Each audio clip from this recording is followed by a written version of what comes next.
Shalom Bapak Ibu, apa kabar? Si Tuhan.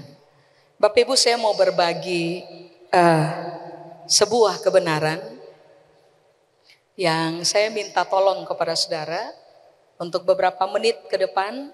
Mari fokuskan aja dulu kepada apa yang firman mau ajarkan kepada kita. Nggak usah ke-distract oleh HP, nggak usah ke-distract oleh apapun. Dalam beberapa menit ke depan fokuskan saja mengenai apa yang kita mau dengar. Karena ini dasar, ini hal penting yang saudara dan saya harus memahaminya. Memperhatikan sungguh-sungguh akan menolong kita memahami benang merahnya. Jadi kalau saudara perhatikan sungguh-sungguh, saudara akan pulang dengan orang yang kaya dengan pemahaman akan Kristus. Amin. Jadi beberapa waktu ke depan, mari fokus dulu, dengarkan apa yang Tuhan mau bicarakan kepada kita. Kalau saudara sudah siap untuk dengarkan firman, mari saya ajak saudara untuk buka bersama dengan saya dalam kitab Daniel pasal yang ke-7. Mari saya baca ayat 13 sampai dengan ayat 14 buat kita. Daniel pasal yang ke-7 ayat 13 sampai dengan ayat 14. Alkitab bilang ini, Bapak Ibu. Aku terus melihat dalam penglihatan malam itu, tampak datang dengan awan-awan dari langit, seorang seperti anak manusia. Datanglah ia kepada yang lanjut usianya itu, dan ia dibawa ke hadapannya. Lalu diberikan kepadanya kekuasaan dan kemuliaan dan kekuasaan sebagai raja. Maka orang-orang dari segala bangsa, suku bangsa, dan bahasa mengabdi kepadanya. Kekuasaannya ialah kekuasaan yang kekal, yang tidak akan lenyap, dan kerajaannya ialah kerajaan yang tidak akan musnah. Jadi hari itu Daniel menulis bahwa tampak datang dengan awan-awan dari langit seorang seperti anak manusia. Saudara masih ingat waktu Yesus datang ke bumi, dalam proses dia mengajar, dia memperkenalkan dirinya kepada para pendengarnya dengan istilah akulah anak manusia. Masih ingat? Beberapa kali Yesus mengucapkan bahwa dia adalah anak manusia. Nah, pada waktu orang-orang Yahudi atau para pendengarnya hari itu mendengarkan statement Yesus bahwa dia adalah anak manusia, hari itu mereka marah besar. Bahkan Alkitab mencatat mereka merancang supaya pada akhirnya Yesus harus dirajam dengan batu akibat dari pernyataan Yesus bahwa dia adalah anak manusia. Bagi kebanyakan orang bukan Yahudi, statement anak manusia itu rata-rata dipahami dengan konsep begini, anaknya manusia. Ya. Tapi bagi orang Yahudi, statement anak manusia itu statement berat. Karena bagi orang Yahudi, anak manusia sama dengan Mesias sendiri. Anak manusia sama dengan juru selamat. Anak manusia sama dengan raja sendiri. Makanya kalau saudara baca di ayat 14, Daniel bilang, kepada anak manusia ini diberikan kekuasaan, kemuliaan, kekuasaan sebagai raja. Lalu Daniel bilang, kepada anak manusia ini, sebagai raja ini, kekuasaannya kekal, tidak akan lenyap, kerajaannya tidak akan musnah. Kenapa orang Yahudi hari itu marah kepada Yesus waktu dia memperkenalkan dirinya sebagai anak manusia? Sebab dalam pemahaman mereka atau dalam konsep yang terbangun pada pemikiran mereka, Yesus pasti bukan anak manusia. Dia cuman anaknya Yusuf, tukang kayu, yang lahir dari kalangan mereka. Makanya waktu Yesus memperkenalkan dirinya sebagai anak manusia, mereka pada akhirnya mengeluarkan kalimat ini. Ia menghujat Allah. Karena ia menyamakan dirinya sebagai Allah sendiri. Padahal dalam kitab Daniel telah beritahukan bahwa kalau nanti anak manusia datang, dia itu rajanya. Ulang, kerajaannya, kekuasaannya kekal, tidak akan lenyap, kerajaannya tidak akan musnah. Jadi waktu Yesus hadir di bumi, dia memang menggunakan tubuh daging manusia. Tetapi dia sedang ada pada posisi, dia juga adalah anak manusia. Dia juga adalah raja sendiri. Dia adalah Mesias, dia adalah penguasa, dan kerajaan yang dia adalah rajanya, Alkitab bilang tidak bisa musnah. Amin. Cukup jelas ya Bapak Ibu? Sekarang mari saudara lihat dengan saya Matius pasal 6. Ingat, Yesus hadir sebagai anak manusia, dialah rajanya. Makanya di Matius pasal 6 ayat 33 sampai ayat 34. Ayat klasik yang dari kecil kita sudah hafal. Tapi mari kita lihat apa yang Alkitab berupaya kasih tahu kepada kita. Matius pasal 6, mari saya baca ayat 33 kepada Bapak dan Ibu. Ingat, yang bicara ini adalah anak manusia.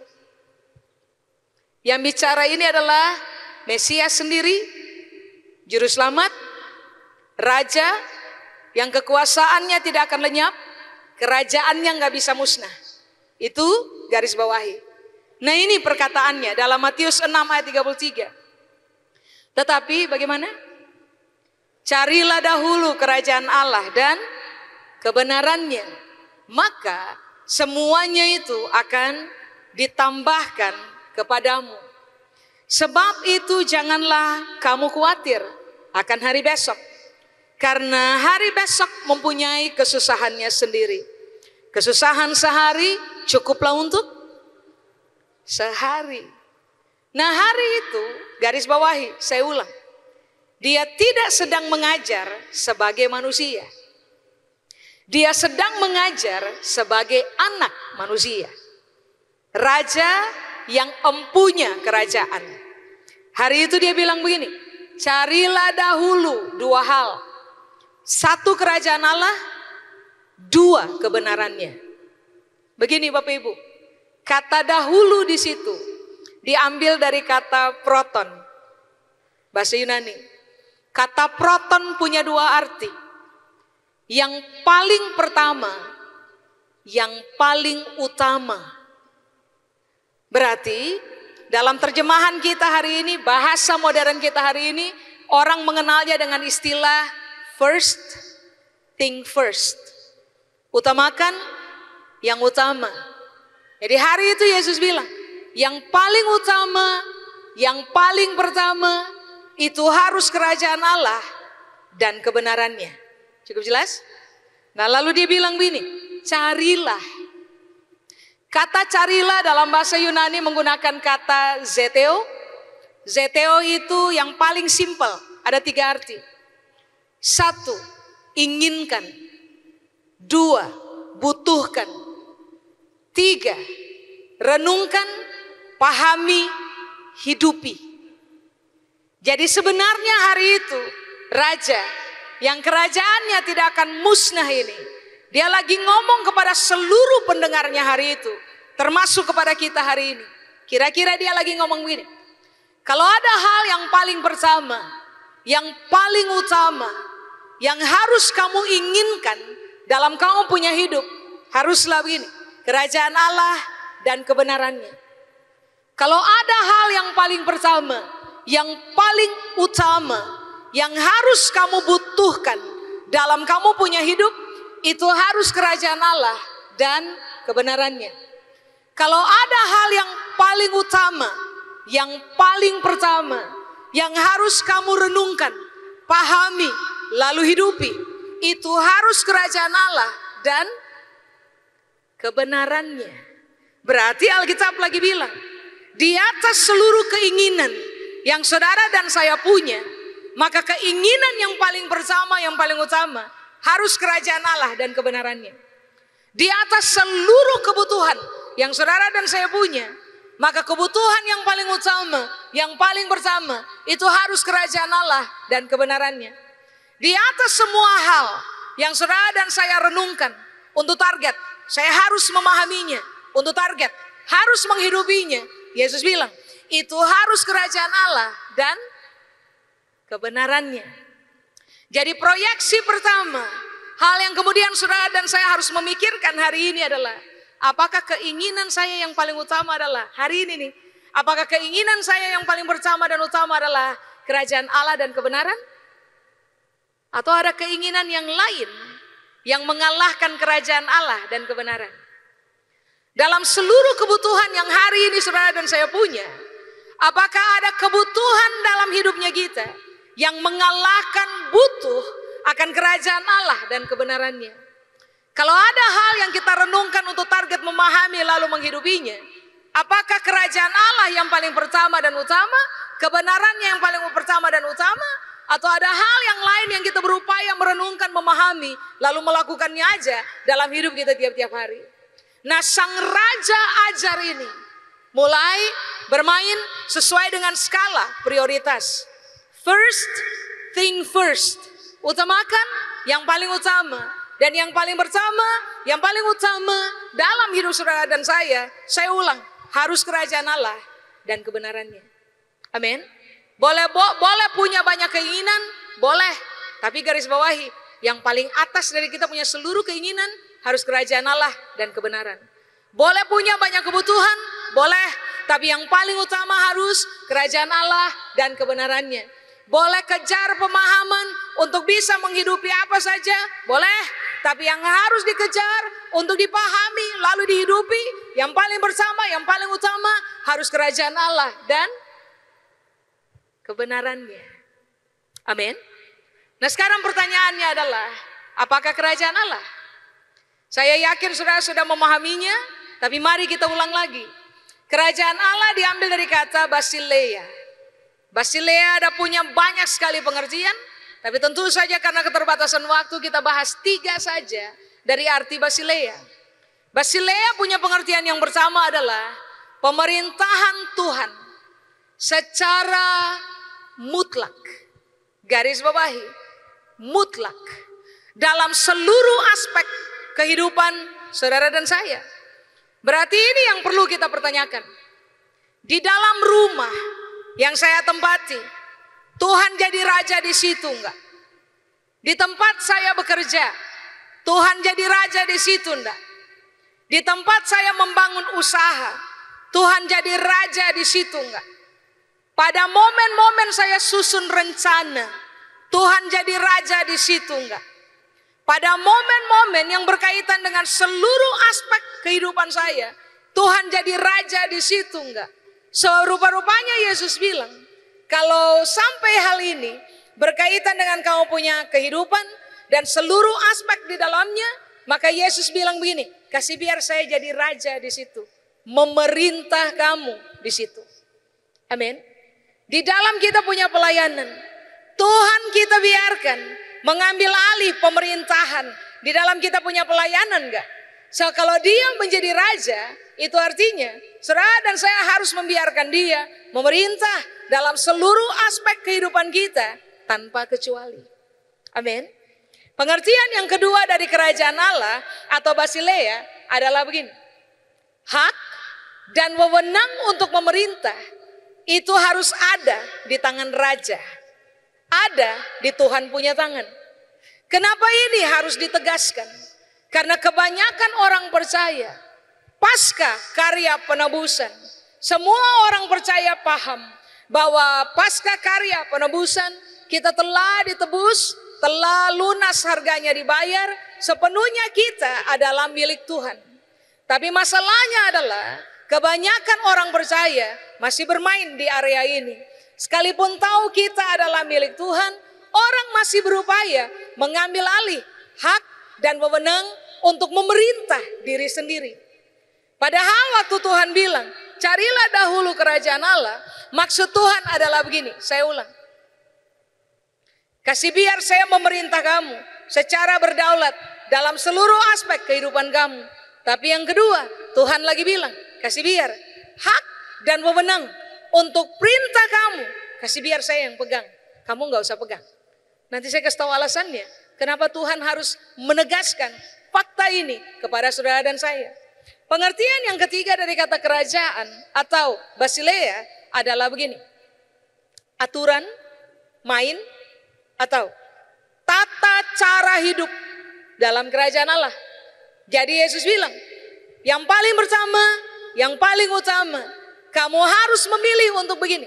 Seluruh aturan main dan tata cara hidup dalam kerajaan Allah itu harus berubah menjadi keinginan kita yang pertama, utama, kebutuhan kita yang pertama, utama, apalagi?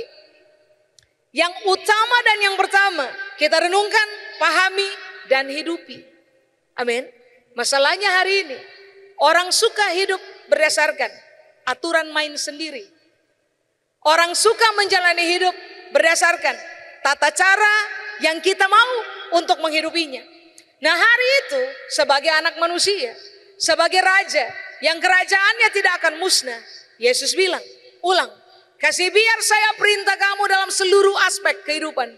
2, hak dan wewenang untuk perintah kamu punya hidup, kasih biar saya yang pegang.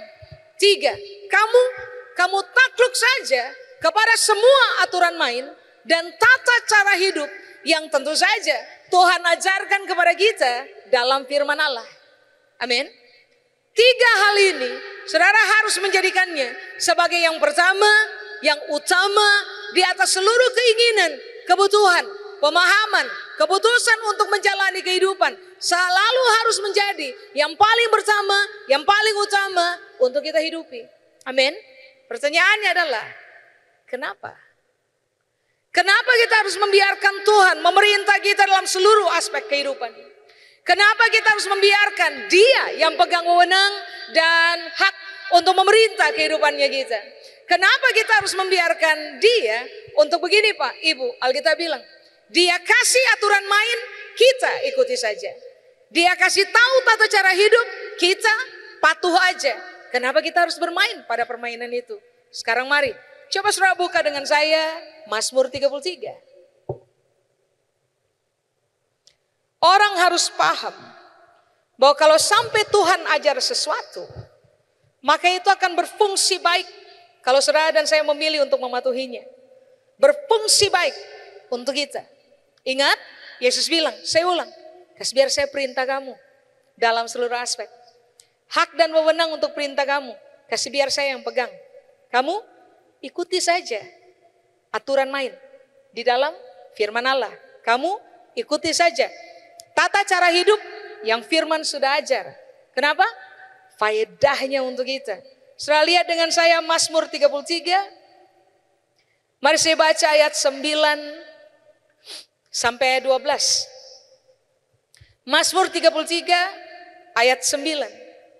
Alkitab bilang, sebab Dia berfirman, maka semuanya jadi. Dia memberi perintah, maka semuanya ada. Masih ingat kata firman atau berfirman? Kalau dalam bahasa Yunani menggunakan kata logos.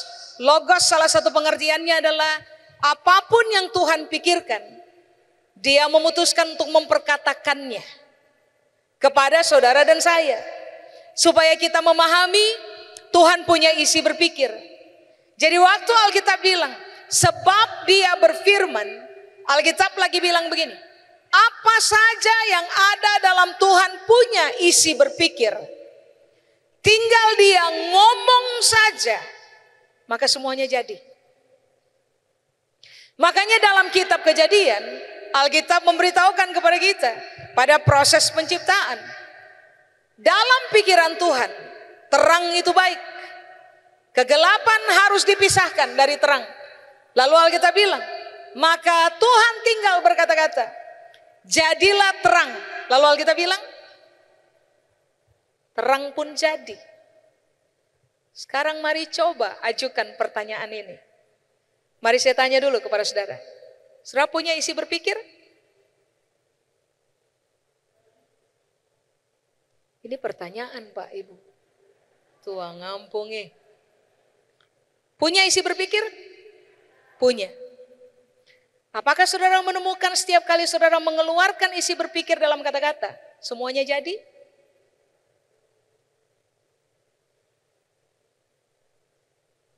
Ini pertanyaan juga. Semua jadi? Lah kenapa masih pegang hak dan wewenang untuk perintah diri sendiri?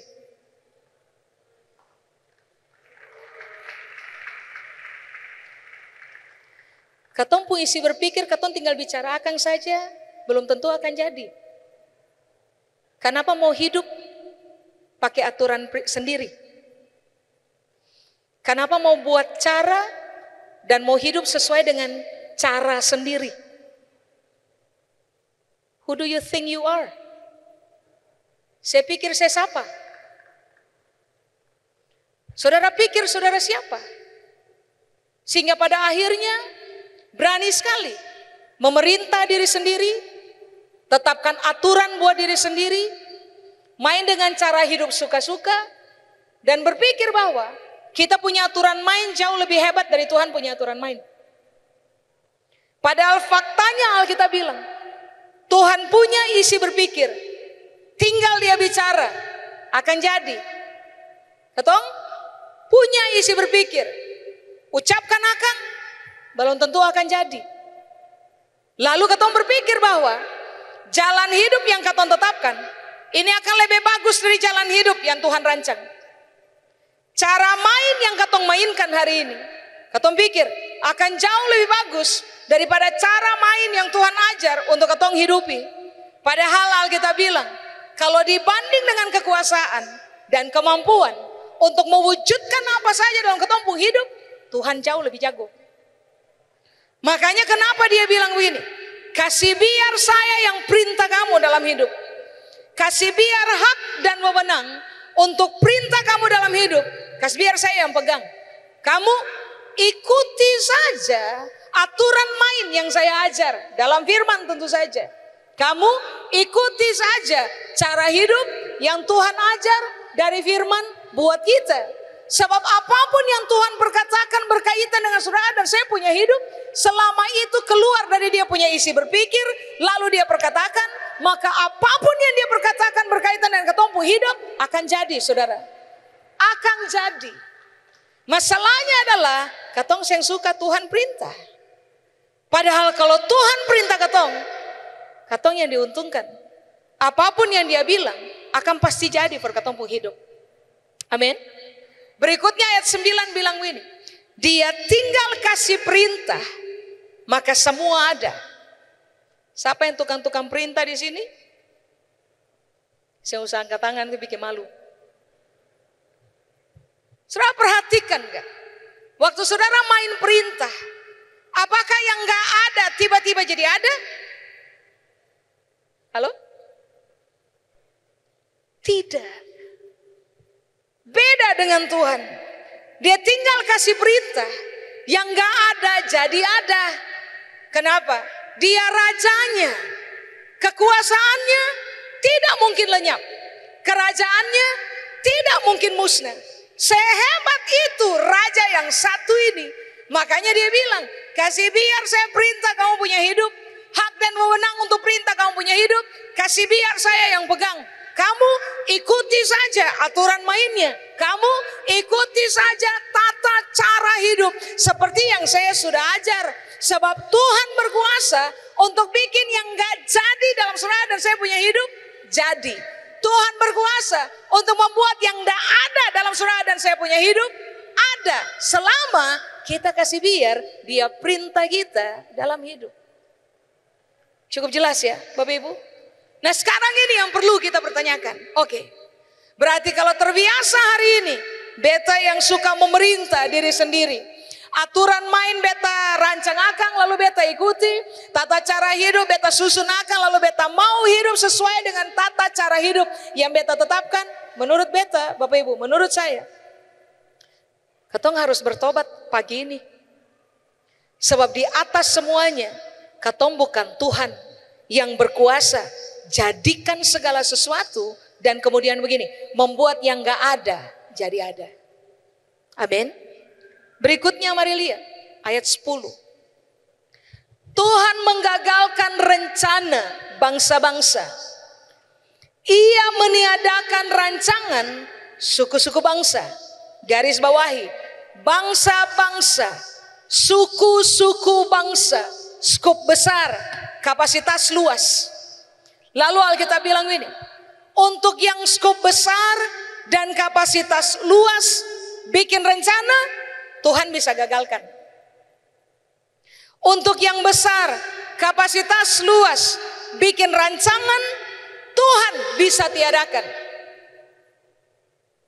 Apalagi ale pun rencana. Apalagi ale pun rancangan. Kenapa? Katon cuma individu. Secara suku-suku bangsa, mari kita ulang. Rancangan suku-suku bangsa, Tuhan kalau bilang, saya bisa, saya jadi, akan saya jadi. Rencana bangsa-bangsa, kalau Tuhan dari atas, Tuhan bilang ini, gagal, mau rencana paling bagus sekalipun, semua orang puji ketompu rencana, tapi selama Tuhan tidak memerintah, dan rencana itu tidak berbasis kepada penaklukan diri kepada Tuhan punya rencana, Alkitab bilang, kalau Tuhan mau gagalkan, semudah itu, Tuhan gagalkan. Pertanyaannya, lah kenapa masih sombong? Suku-suku bangsa dan bangsa-bangsa saja, antua tinggal bilang, oh dong bikin rencana, baik. Tinggal antua bilang ini, gagal, akan gagal. Lalu kenapa? Katong individual masih sombong dan berlaku. Waktu nyusun rencana, Tuhan tidak disertakan di situ. Tidak minta Tuhan punya nasihat, tidak minta Tuhan punya arahan. Kenapa waktu katong bikin rancangan, katong masih bergantung kepada beta punya pengalaman, beta punya uang, beta punya jaringan, beta punya otak, beta jago berhitung dalam persoalan pertimbangan, beta yang paling jago. Lalu ketemu bikin akang tanpa minta Tuhan punya nasihat, Tuhan punya arahan, Tuhan punya tuntunan. Dengarkan ini baik. Kalau bangsa-bangsa, suku-suku bangsa rancangan saja Tuhan bisa kasih gagal akang, apalagi ale punya. Nah ini kan yang saudara dan saya perlu mempertimbangkannya. Sekarang ini, dalam hidup yang saudara dan saya lagi jalani hari ini, pertanyakan pertanyaan ini. Yang perintah beta pun hidup hari ini siapa? Beta yang perintah atau Tuhan yang perintah? Beta yang kasih arahan atau Tuhan yang kasih arahan? Beta takluk kepada beta punya aturan main dan tata cara hidup yang beta pilih, atau beta kasih biar beta punya diri takluk kepada Tuhan punya aturan main dan tata cara hidup? Nah saudara perlu pertanyakan.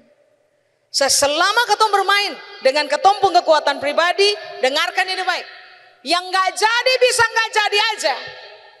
Yang gak ada bisa gak ada aja.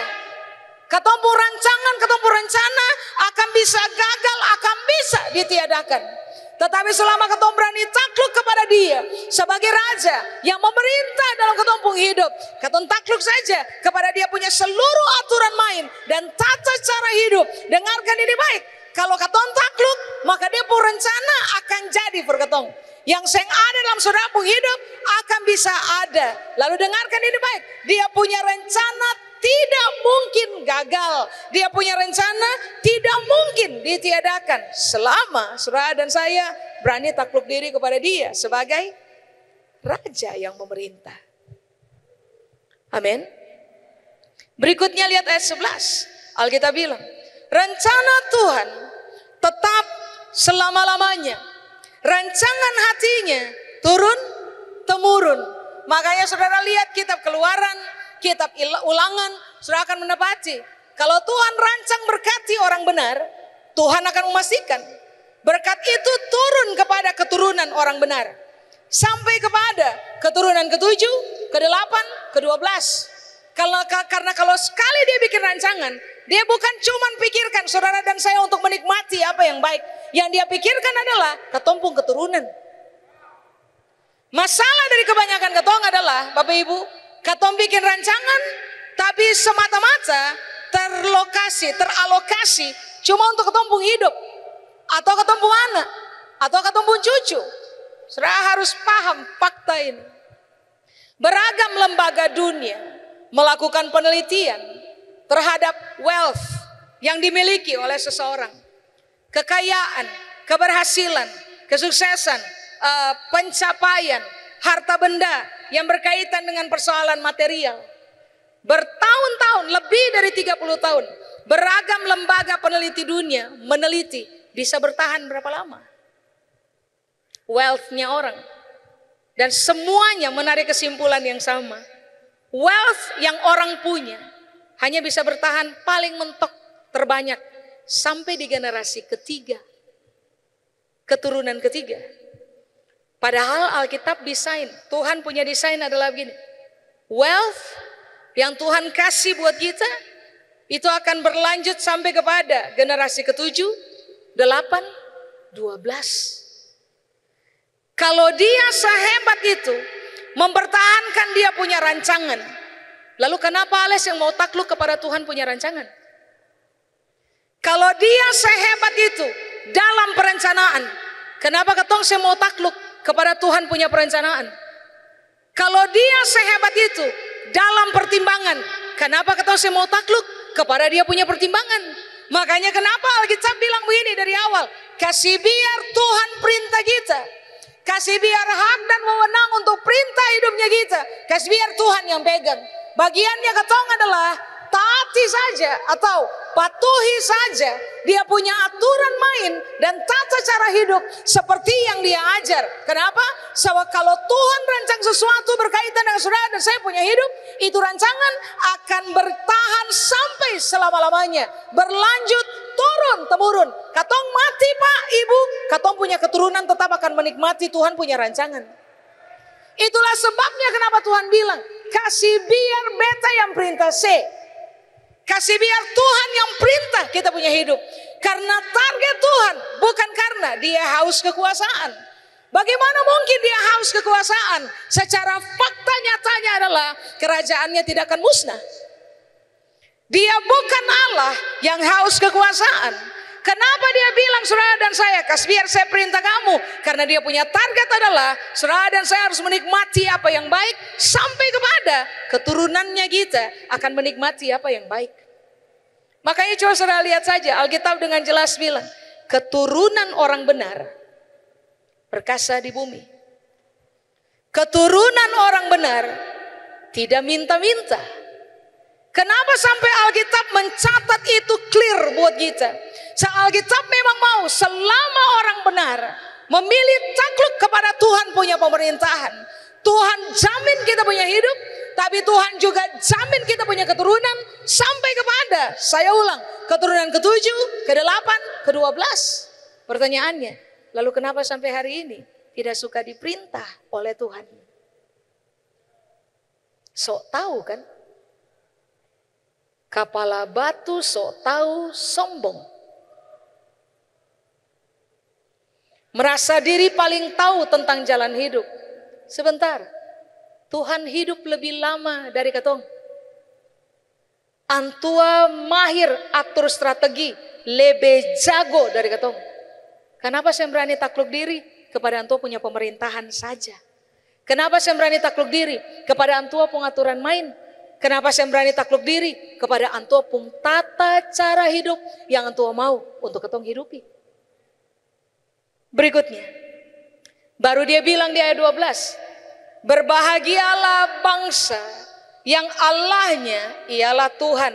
Bahasa yang lebih dimengerti adalah begini, berbahagialah bangsa atau kelompok suku bangsa yang menjadikan Tuhan sebagai Tuan. Suku bangsa yang dipilihnya menjadi miliknya sendiri. Saudara dan saya pasca karya penebusan, tadi Petrus bilang, pasca karya penebusan, kita adalah milik Kristus. Lalu Alkitab bilang, selama kamu adalah milik Kristus, selama kamu membiarkan Tuhan menjadi Tuhan yang memerintah, yang memberikan arahan, yang memberikan tuntunan, dengarkan baik-baik dia punya nasihat, taati saja semua aturan main dan tata cara hidup yang dia ajarkan kepada kita dari firman Allah. Ini yang Alkitab bilang, Ale berbahagia. Saudara harus paham makna bahagia di situ. Dalam bahasa Ibrani kata bahagia menggunakan kata eser. Eser ada 4 arti Pak Ibu. Arti yang pertama, berbahagia. Arti yang kedua, menikmati berkat Allah. Arti yang ketiga, memperoleh hikmat. Arti yang keempat, mendapatkan tuntunan satu langkah demi satu langkah. Beta ulang. Jadi Alkitab lagi bilang ini, kasbiar Tuhan yang susun rencana, kasbiar dia yang bicara, kasbiar dia yang perintah. Takluk saja, ikuti dia punya aturan main. Alkitab bilang begini, sepung generasi atau turunan akan menikmati apa yang baik. Sampai di situ saja? Tidak. Tuhan bilang, kita akan berbahagia. 1, 2, kita akan menikmati berkat Tuhan. Dengarkan ini baik Pak, Ibu. Orang mungkin bisa punya banyak uang, tapi belum tentu mereka bisa menikmati berkat Tuhan. Orang mungkin bisa punya banyak kekuasaan, tapi belum tentu mereka bisa menikmati hidup. Secara ini yang Alkitab bilang, selama saudara dan saya kasih biar Tuhan perintah hidupnya kita takluk diri aja kepada semua aturan main dan tata cara hidup dalam kerajaan Allah. Seperti yang firman Allah ajar buat kita, Alkitab bilang ini, saya bukan cuma berbahagia, semua berkat yang Tuhan lepaskan berkat tong dan berkat tong keturunan, katong nikmati, ketong keturunan nikmati akan. Halo? Yang ketiga, Alkitab bilang ini, berbahagia sama dengan kamu akan memperoleh hikmat. Apakah hikmat? Dalam bahasa Yunani hikmat menggunakan kata Sophia. Sophia itu artinya begini Pak, Ibu, kemampuan untuk mengelola segala sesuatu. Saudara dan saya boleh punya kekayaan yang orang bilang ini akan bertahan 7 turunan. Tapi dengarkan ini baik. Kalau saya bisa kelola dengan baik, kekayaan hilang justru sebelum katong berpulang. Segala sesuatu dalam ketumpung hidup Bapak Ibu butuh kemampuan mengelola. Betul? Pikiran kalau tidak dikelola akan rusak ketong. Perasaan kalau tidak dikelola akan rusak ketong. Apalagi keluarga kalau tidak dikelola ketong rusak. Kesehatan kalau tidak dikelola ketong rusak. Pekerjaan tidak dikelola ketong rusak. Perusahaan yang ketong bangun tidak dikelola ketong rusak. Pelayanan tidak dikelola ketong rusak. Sebutkan apa yang dalam ketumpung hidup yang tidak membutuhkan kemampuan mengelola. Ada? Tidak ada. Segala sesuatu yang berkaitan dengan ketumpung hidup membutuhkan kemampuan mengelola. Kenapa sampai Tuhan Yesus bilang ini? Kasih biar beta jadi raja Furse. Kasih biar yang pegang hak dan wewenang untuk memerintah sepung hidup. Kasih biar beta yang pegang akang. Saudara dan saya ikuti saja tata cara hidup, aturan main seperti yang firman Allah ajar. Sebab berapa banyak kita bilang ini, kalau saya bikin akan tuh, dengarkan ini baik. Tuhan akan grant, Tuhan akan kasih kemampuan mengelola segala sesuatu. Siapapun yang mahir mengelola segala sesuatu akan selalu menikmati hasil baik. Halo? Masih ingat Tuhan datang kepada Salomo?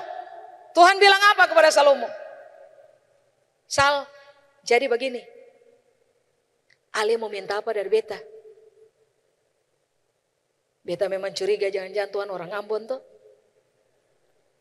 Ale mau minta apa dari beta? Sekarang pertanyakan pertanyaan ini. Kalau tiba-tiba Tuhan datang one on one dengan saudara. Lalu tanya, mau minta apa dari beta? Coba. Menurut saudara, saudara akan minta apa? Minta jodoh? Minta kaya? Minta punya rumah 7, istri 7, suami 7? Minta apa? Salomo hari itu minta cuma satu. Hikmat. Katong nih kadang-kadang Bapak Ibu, katong minta aksesoris, katong buang inti. Kalau mau minta sesuatu, minta inti. Aksesoris Tuhan kasih. Salomo minta hikmat. Penyediaan dalam bentuk material, Tuhan tambahkan.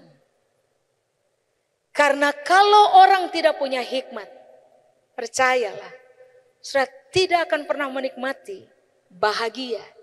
Karena kalau tidak bisa mengelola apa saja, apapun yang saudara dan saya punya akan berakhir dengan fakta.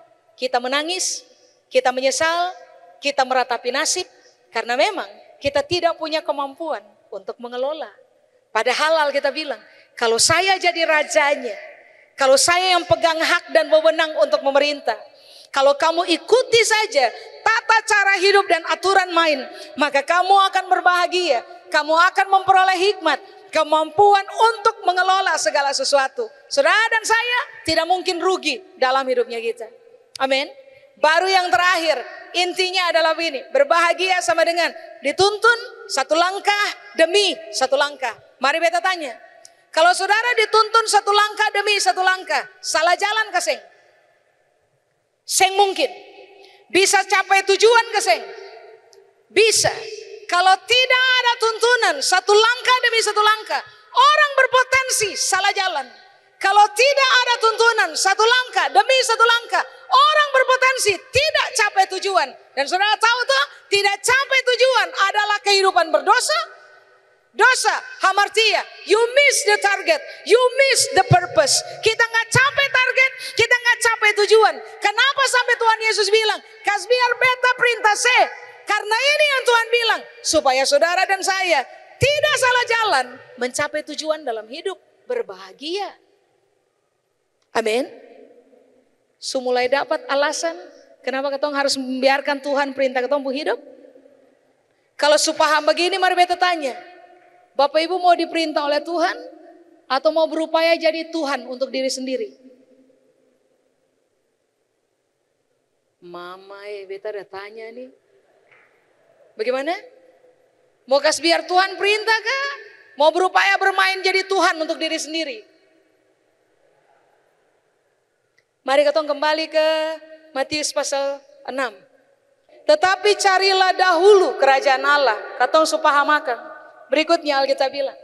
Dan kebenarannya. Kata kebenaran di situ menggunakan kata Yunani dikaiosonai. Dikaiosonai ada banyak sekali arti Pak Ibu. Tapi yang mau beta soroti hari ini adalah satu definisi saja. Kebenaran di situ atau dikaiosonai artinya adalah kebenaran di dalam Kristus. Ada ancaman atau ada apa ya? Lawan dari kebenaran di dalam Kristus. Lawan dari kebenaran di dalam Kristus. Satu saja. Disebut dengan istilah self-righteous. Kebenaran diri sendiri. Semua orang yang berupaya menjadi Tuhan atas diri sendiri akan terjebak kepada self-righteous. Setiap orang yang membiarkan Tuhan memerintah akan takluk kepada kebenaran di dalam Kristus. Ya, apakah self-righteous? Kebenaran yang kita ciptakan sendiri berdasarkan warisan budaya, warisan pengajaran, warisan apa saja yang berkaitan dengan sebuah pemberian yang datang untuk ketumpung hidup. Tidak ada upaya untuk menimbang ini benarkah salah. Semua warisannya katong tangkap akan bulat-bulat dan menjadikannya sebagai sebuah kebenaran yang katong akan pegang sampai mati. Nah, dengarkan ini baik. Kalau ada kebenaran yang harus dipegang sampai mati, itu harus kebenaran di dalam Kristus, bukan self-righteous. Beta kasih contoh. Saudara masih ingat sekali waktu dalam proses Yesus mengajar, dia bilang begini, kamu telah mendengar, mata ganti mata, gigi ganti gigi. Ini apa? Self-righteous. Warisan budaya yang diajarkan. Kalau ada orang bikin jahat verse, balas lebih jahat. Mata ganti mata, gigi ganti gigi. Self-righteous. Orang kemudian mengeluarkan kalimat begini. Kalau memang beta mau cari bahagia dengan cara selingkuh, beta salah di mana? Alasannya, cari bahagia. Ini apa? Self-righteous. Kalau beta mau bahagia dengan cara ambil apa yang bukan merupakan ketumpung hak, lalu ketumpung pertanyakan begini, beta salah di mana? Kalau itu orang bikin jahat buat beta, lalu beta balas jahati dia lagi, beta salah di mana? Kalau itu orang hianati beta, lalu beta hianati dia balik, salahnya di mana? Kalau itu orang curi sesuatu dari beta, lalu beta curi sesuatu lagi dari dia pun hidup, beta salah di mana? Ini apa? Self righteous.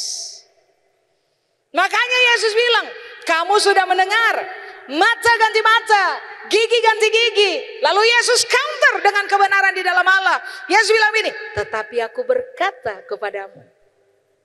Bagaimana? Balas jahat dengan baik. Apalagi berdoa bagi mereka yang menganiaya kamu. Ampuni orang yang memusuhi kamu. Itu apa? Itu kebenaran di dalam Kristus. Selama saudara dan saya tidak memberi diri kita diperintah oleh Tuhan, percayalah yang memerintah dalam ketemu hidup adalah self-righteous. Tapi selama Tuhan perintah ketemu hidup, Bapak Ibu, katong akan menjadi orang-orang yang takluk kepada kebenaran di dalam Kristus. Amin. Coba cek ulang. Saudara dan saya lagi bermain di mana? Jangan-jangan ketong sudah tahu semua ayat, tapi dalam praktek hidup tiap-tiap hari, kebenaran yang ketong mainkan adalah kebenaran diri sendiri atau yang dikenal dengan istilah self-righteous, timbang ulang. Keputusan yang diambil hari ini berdasar kepada kebenaran di dalam Kristus atau self-righteous. Pilihan-pilihan yang dibuat hari ini berbasis kepada kebenaran di dalam Kristus atau self-righteous. Cara kita memperlakukan orang lain berbasis kepada kebenaran di dalam Kristus atau self-righteous. Nah, dari mana kita tahu kita sedang diperintah oleh Allah sebagai raja? Sederhana, waktu saudara dan saya memilih untuk dalam tiap-tiap hari menghidupi kebenaran di dalam Kristus. Dari mana kita tahu bahwa kita sedang perintah diri sendiri dan tidak membiarkan Tuhan perintah kita? Perhatikan saja bagaimana saudara dan saya berkelakuan tiap-tiap hari. Kalau ketong berkelakuan seperti yang ketong mau, sesuai dengan kebenaran diri sendiri, maka saudara dan saya sedang memerintah diri sendiri. Tuhan tidak sedang perintah ketong. Kalau Tuhan tidak sedang perintah ketong, dengarkan ini baik. Jangan marah kepada Tuhan kalau hidup yang bahagia. Sebab siapapun yang hidup menggunakan self-righteous, garis bawahi Pak Ibu. Kalau saudara dan saya terbiasa hidup dengan prinsip mata ganti mata, gigi ganti gigi, garis bawahi, seng mungkin bahagia. Seng mungkin menikmati berkat Allah. Seng mungkin akan terima hikmat yang datang dari Tuhan. Seng mungkin akan menikmati apa yang baik yang Tuhan siapkan for katong. Apa itu? Tuntunan satu langkah. Hari ini orang paling suka mengatasnamakan Tuhan bicara. Atau beta dengar dari Tuhan. Teliti ulang. Benarkah ini Tuhan yang memerintah? Atau ini sekedar pertimbangan pribadi yang lebih memberikan legitimasi kepada self-righteous? Ini yang saudara dan saya perlu mempertimbangkannya. Sebab pada keputusan-keputusan yang ketong ambil hari ini, itu akan berpengaruh for ketompung hidup sampai di depan, tapi juga berpengaruh for ketompung keturunan sampai ke depan. Keturunan ke-7, ke-8, sampai kepada ke-12. Jadi hari ini sebelum pulang pertanyakan ini pertanyaan. Sebentar, hari ini menurut beta, yang perintah beta dalam hidup, Tuhan kah? Beta. Amin. Setelah Tuhan Yesus bilang, maka carilah dahulu kerajaan Allah dan kebenarannya, baru Yesus bilang gini, maka semuanya itu akan ditambahkan kepadamu. Semua yang mana? Baca aja ayat 1 sampai ayat 32. Semuanya. Termasuk yang tadi kitab Mazmur bilang, kamu akan menerima apa yang disebut dengan istilah kebahagiaan. Semuanya di situ berkaitan dengan makan, minum, pakai, tentang persoalan bagaimana Tuhan dandani kita sesuai dengan porsi yang harus kita terima. Jadi Alkitab bilang ini, selama Tuhan jadi raja, tenang saja. Yang gak ada, jadi ada. Yang seng ada, jadi ada. Yang seng pernah jadi, akan jadi. Makanya Tuhan Yesus bilang, selama beta memerintah tuh, apapun yang kurang dalam alih hidup, beta tambahkan. Nah menariknya Bapak Ibu, kata akan ditambahkan kepadamu. Kata ditambahkan, bahasa Yunani menggunakan kata prostitemi. Prostitemi itu artinya begini, akan diberikan lebih banyak. Ini berkaitan dengan perentangan kapasitas. Siapa tidak membiarkan Kristus memerintah, dong akan stuck dan dong pun hidup. Tapi Yesus bilang, selama Tuhan memerintah jadi raja, segala sesuatu akan diberikan kepada kita lebih banyak dari hari yang kemarin. Kalau sampai Alkitab bilang Tuhan memberikan lebih banyak dari yang kemarin ketemu dapat, berarti yang Alkitab lagi maksudkan adalah kamu akan mengalami yang disebut dengan perentangan kapasitas. Sebab kalau kapasitas kecil tidak mungkin akan terima lebih besar atau lebih banyak. Tapi kalau kapasitas direntangkan, maka yang terjadi adalah saudara dan saya akan menerima pemberian lebih banyak dari Tuhan.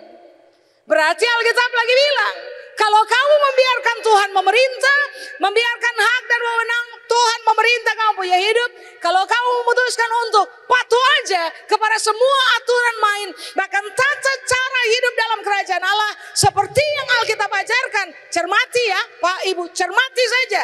Ale dong, katong semua pun kapasitas secara natural akan bertambah, berkembang. Kenapa ini harus terjadi? Karena memang Tuhan sudah atur. Selama saya memerintah, kamu akan terima lebih banyak. Kapasitas direntangkan. Makanya alasannya kenapa sampai Paulus bilang, dan kita akan berpindah dari satu kemuliaan kepada kemuliaan berikutnya. Bagaimana saudara dan saya bisa berpindah dari satu kemuliaan kepada kemuliaan berikutnya? Kalau kapasitas stuck. Kalau terbiasa perintah diri sendiri. Kalau yang bermain dalam kita punya hidup adalah self-righteous. Tidak ada yang disebut dengan berpindah dari satu level kepada level berikutnya. Berpindah dari satu kemuliaan kepada kemuliaan berikutnya. Tidak ada kisahnya. Berbeda dengan selama Kristus memerintah jadi raja. Saudara dan saya merdeka dari self-righteous. Kita takluk kepada Kristus punya kebenaran. Yang terjadi adalah segala sesuatu ditambahkan kepada kamu, termasuk kamu punya kapasitas direntangkan supaya saudara dan saya akan menerima lebih banyak. Coba, masih ingat peristiwa talenta? Sekali waktu sebelum Tuhan pergi, Tuhan panggil hambanya. Dan Tuhan bilang begini, Tuhan percayakan begini. Kepada hamba yang pertama 5 talenta.